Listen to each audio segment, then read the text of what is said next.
بسم اللہ الرحمن الرحیم۔ السلام علیکم ورحمۃ اللہ وبرکاتہ۔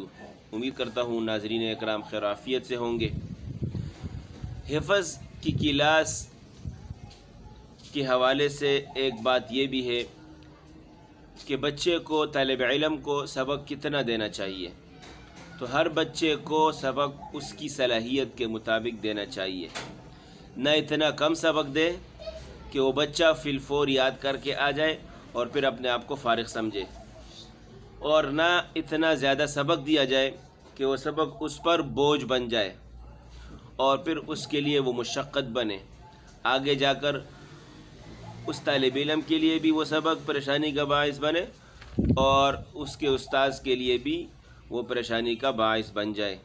تو لہٰذا سبق کا تعین اس بچے کی استعداد کو دیکھ کر اور اسی طریقے سے اس کے منزل کے استحکام کو دیکھ کر دیا جائے، نہ اتنا زیادہ سبق ہو کہ وہ بچہ اس پر مشقت بھی ہو جائے سبق، اور اس کا سبکی پارہ پورا ہو جانے کے بعد اس سبکی پارے کو یاد کرنے میں اس کے زیادہ دن خرچ ہو، اور نہ اتنا کم ہو کہ بچہ فی الفور سبق یاد کر لے اور اس کا اس پارے میں بہت زیادہ ٹائم لگے۔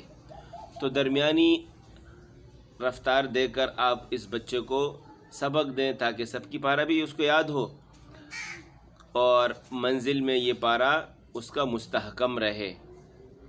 تو یہی طریقہ کار ہے بچے کو سبق دینے کا کہ آپ کی اس کی منزل پر نظر ہونی چاہیے، کہیں ایسا نہ ہو کہ سبق ہم زیادہ دے رہے ہیں۔ بعض اساتذہ ہوتے ہیں کہ وہ کوشش کرتے ہیں کہ بچے کا قرآن جلد مکمل ہو جائے، لیکن ان کو اس بات کا علم نہیں ہوتا کہ یہ منزل پھر بہت جلد کمزور ہو جاتی ہے۔